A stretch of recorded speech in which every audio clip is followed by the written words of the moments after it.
In today's video, I'm going to show you guys how to install this 10,000 pound lift that I got off Facebook Marketplace in my garage that has a pretty low ceiling height. Let's get into it. So right after we grabbed this thing off of Facebook Marketplace, I had to determine if my slab was 8 inches thick to even handle this 10,000 pound lift. If I don't have that, I need footings. So.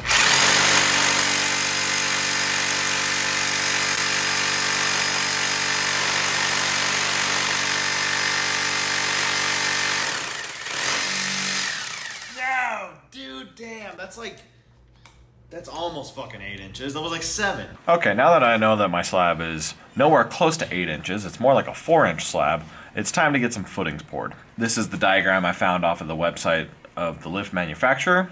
Now it's just time to actually get it going. First thing first is we just had to mark out where we're gonna cut out these footings and where's the best placement to put the lift in the shop. I spent some time kind of considering what's the best option for this, and right in the center of the shop, a little farther back from the benches was the best determination. So we had to get it marked and we had to get it cut. Dilly came by to help me run this saw, and I can't thank him enough for this. It was a wet saw and the water and stuff just kind of went everywhere. It was really bad, not fun to deal with. Dilly got soaked, I got soaked, the shop got disgusting, stuff went everywhere. Can't thank Dilly enough for helping me because I couldn't have done it without him. Alrighty, we have made quite the mess, as you can see. There is concrete, dust, dust everywhere. It's not really dust because we ran the hose. Once the cutting was done, we returned to the rental saw and rented this jackhammer to make quick work of removing the concrete slab.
Bro, I hope I'm recording. Damn, dude. Damn it. This is truly unfortunate.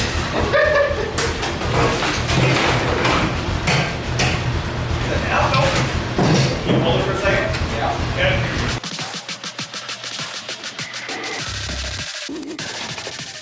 Once the concrete was removed, we had to just dig out this dirt down to the proper 20-inch depth.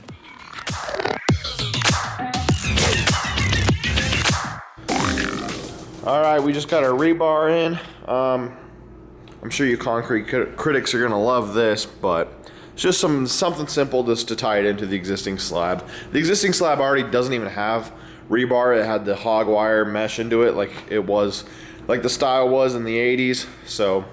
Now it's time to pour the concrete. My buddy came over to help me with this. Huge shout out to him for helping me out here. If you've never poured concrete before, it's pretty simple. We just rented one of these concrete mixer trailers and just started going to town. Basically, all you got to do is just have one guy scoop the concrete out of the trailer, and the other guy is just making sure that all the concrete gets in every single crack and crevice, fills in all the gaps, and then right at the end, you got to screed it and finish it. And the finishing is really when you need like actual help and someone who has some experience doing this for sure.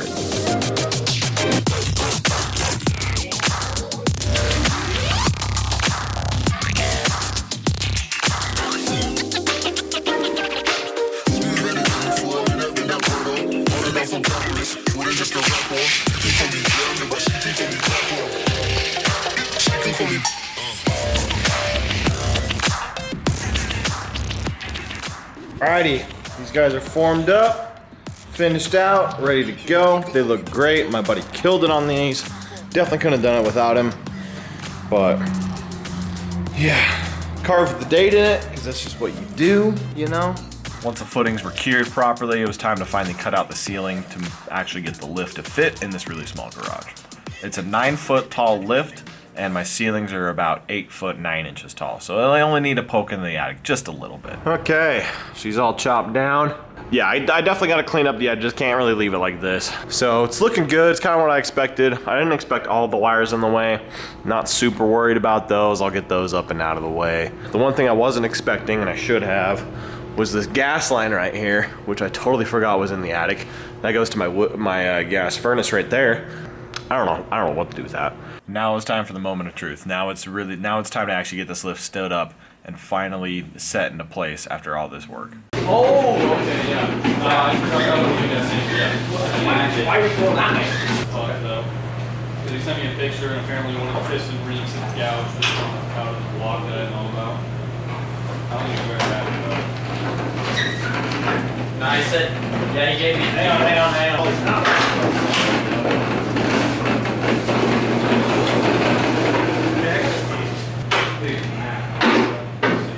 Like 6 of us, 7 of us. That side is way heavier than this one. Yes. Yeah, Probably swinging just around. lift his back up on the car. Hold up.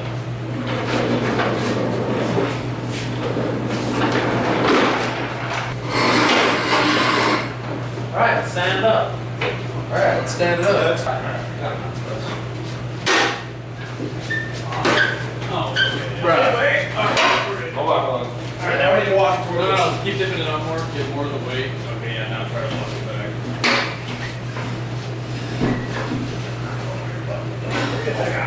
All right, rotate it towards, in. Yep. Okay. Okay. Oh, yeah, a lot easier. This here. Oh, wait, no, we gotta go 180. Right? Yeah, that's what I'm saying. Let's just max it out as far as the cables go. Do all lifts just have cables on the ground like this? Most of them are cables. Most of them are above. Yep. That's what's gonna have to happen. All right, so we'll keep a hand on this one. Okay.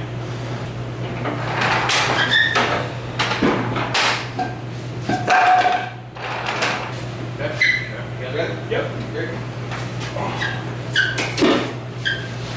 Towards in. Now you're gonna work. We gotta walk it over more.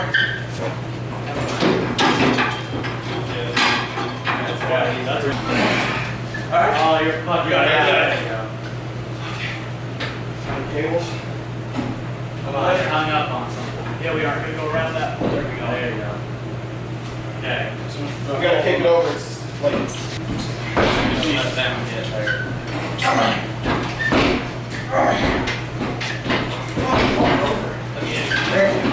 There we go. Okay. There's a high hump on that one. Okay. We'll just scoot it back a little bit, and then it needs to. Then we gotta do a lot. You gotta measure it. Square it up. It'll be exactly the distance apart it needs to be, and all that. Okay.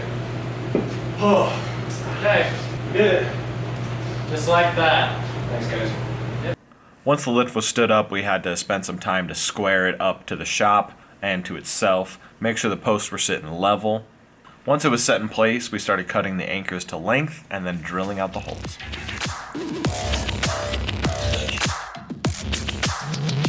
You can call me Papa.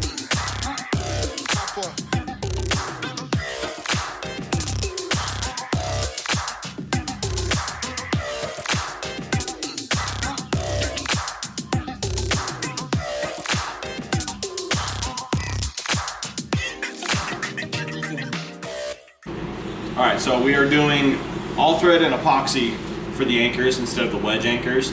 These have a lot more pulling force than the typical wedge anchor styles, so this is definitely what you want to use for a lift. I do this at my work when I install the robots, like big old pickup arm robots that pick things up and then put things down. So they also have a lot of pulling force. The way this lift's set up, because this one doesn't have a top bar, so the lift, when there's a car on it, it's going to want to pull in. Yeah, it's going to want to pull in, and so the anchors, especially on the outside, are going to have a lot of tension on it. So I went to the hardware store, I bought these all threads, I already cut them down. They're fine thread. I got this, and then I bought the epoxy, and then after we looked up in the epoxy, we realized that we're going to need longer, we're going to need more length than the all thread I bought, so I had to go to Home Depot and buy just the normal zinc coarse thread that isn't nearly the high of a grade. So we're going to we only need 2 of them. that's in this coarse stuff. And so we're gonna put these two on the inside, like staggered from each other. And then all the other higher grade stuff's gonna be on the outside. So we don't have to worry about these having pull force, just keeping it in place basically. We have to put the air hose in the holes, vacuum it out, and then we're also gonna clean it out with this wire brush, get every last bit of dust out of these holes. And then we're gonna break into this epoxy, pour the epoxy in, drop it in, snug it up, and then we gotta wait 10 hours before we can torque it down. Let's do it. More air comes out of the side of this fucking thing than out the nozzle. Shh, it's okay.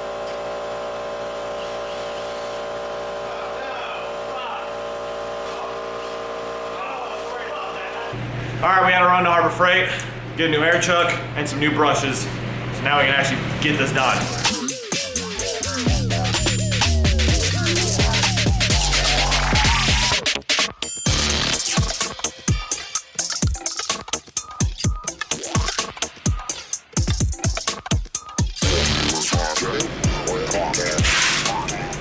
All right, it's officially go time with the epoxy. We need to put the tip on it. We need to pour it out with cardboard until it becomes a consistent color. And then we're gonna pour it in and set the anchors. So here we go, and I'll turn it back now.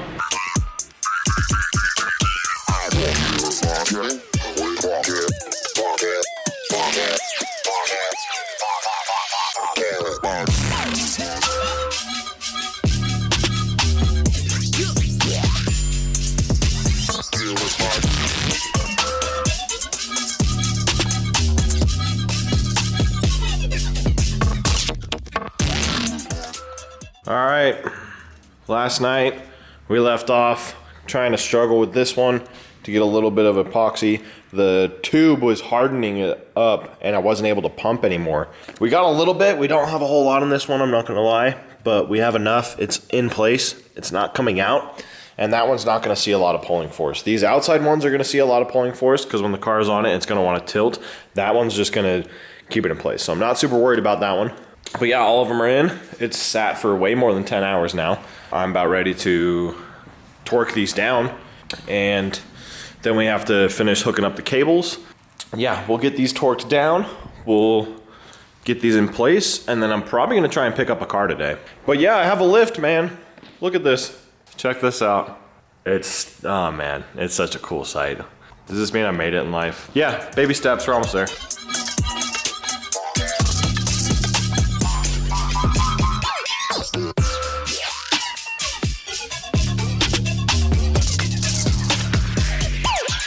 Okay, torqued down.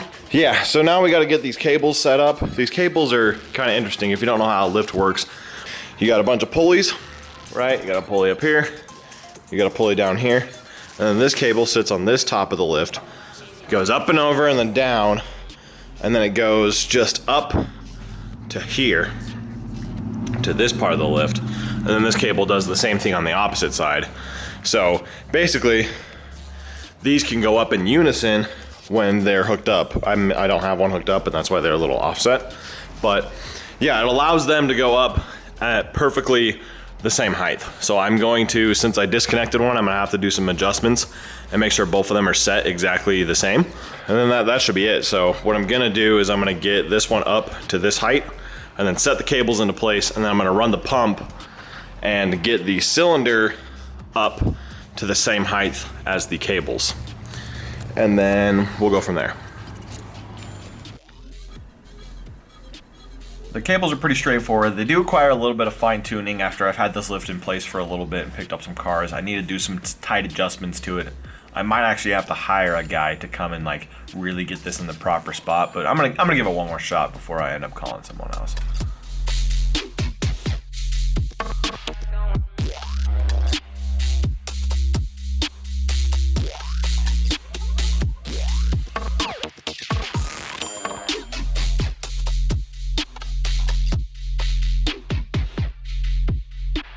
All right, we're gonna put Dev's truck on the lift because he needs to swap out tires, and so we figured might as well.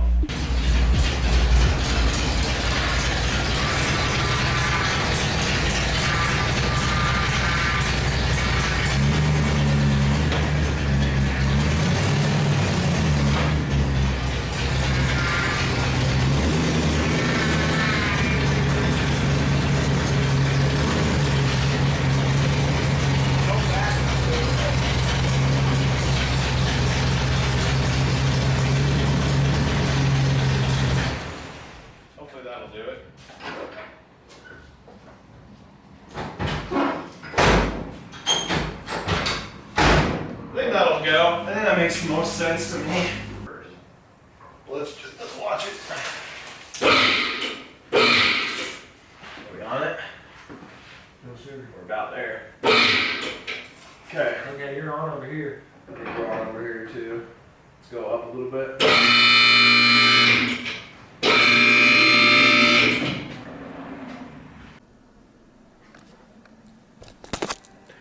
Hey guys, if you made it this far in this video and you haven't subscribed yet, please hit that subscribe button.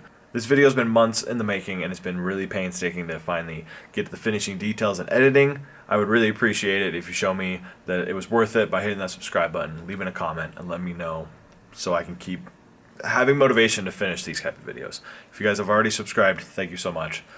Let's get back to it.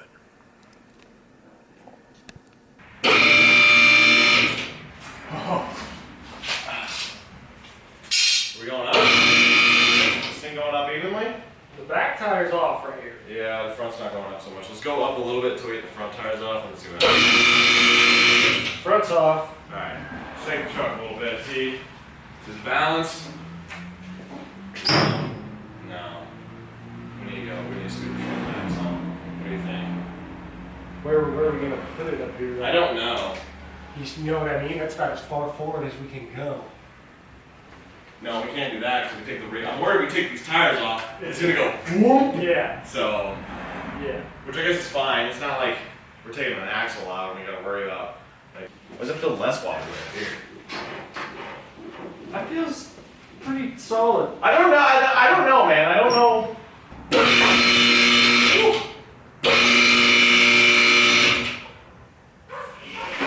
Whoa.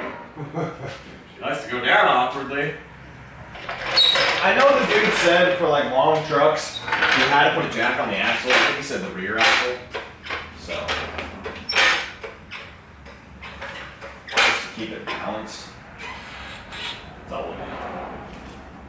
Shake it down. More sturdy or what? Yeah, it's better. Yeah. Well, let's get some wheel swapping. Alright.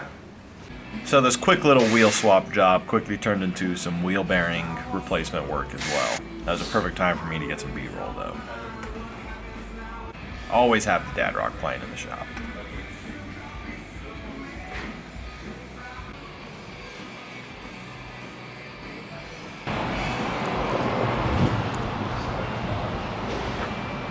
Alrighty, super awesome having Dev on the lift. Honestly, I kind of enjoyed him being on the lift for the first time. Yeah, it was kind of cool not having like my vehicle as the first one on the lift because I could just sit back and just like stare at my lift. Stare at my shop and just see a vehicle up in the air. It was so cool. It was super awesome, super rewarding. Now I'm back in here. A few days later, it's just staring at it again, staring with my truck in between it. Looks really good. Really happy with it. I gotta do some shop rearrangements, which will probably be next video. This bench is getting a little too close for comfort. I got the four-wheelers right here, so there's like, the only exit out is this way, and it's just kind of not working. Yeah, so we're gonna do a little bit of shop rearrangements next video, but the agenda right now is we gotta build some boxes around this, because this is still open attic, and winter's coming pretty fast here in Utah. I'm gonna build some boxes out of OSB to mount where the lift goes, and then sheet this whole thing. So let's get started on playing woodworker. These boxes are pretty simple. I just wanted something that would prevent the warm air in the shop to go up into the attic and just go to waste. So I just got some particle board or MDF here, and I'm just using a staple gun to staple it all together and make this one uniform box. Don't need any 2x4s, any fancy bracing, because it's just a block in from the attic. Alrighty, first box is in. Kind of turned out pretty much exactly how I envisioned it. Yeah, just got to build the next one, and then we're just gonna put sheet over.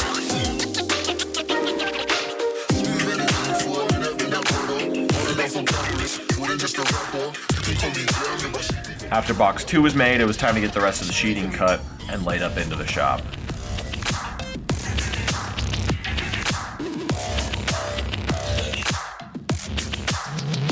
You can call me.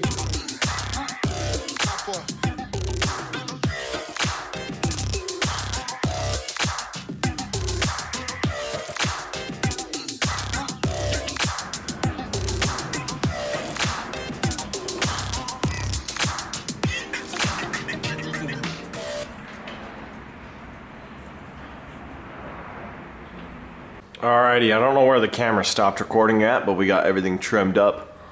Looks really good. I'm really happy with how this turned out. It's exactly what I was picturing. So we're boxed in. And then I just made some little trim pieces to cover up all my shitty drywall cuts. Yeah, that was super simple, super cheap. It was like 30 bucks on material. And there you have it. We have it all complete, we have it all cleaned up, and we have put this thing to use. I'm gonna slap in some photos real quick here. We finished up Cole's 4Runner. We put my truck on it, and it actually picked up the truck. I've done some maintenance on my daily. I've also done my first ever subframe drop motor swap with this lift. If you guys have any questions on this lift install or what my opinions are, feel free to leave a comment or shoot me a DM on Instagram. Make sure you check all the links below, and I hope I see you guys next time. Peace.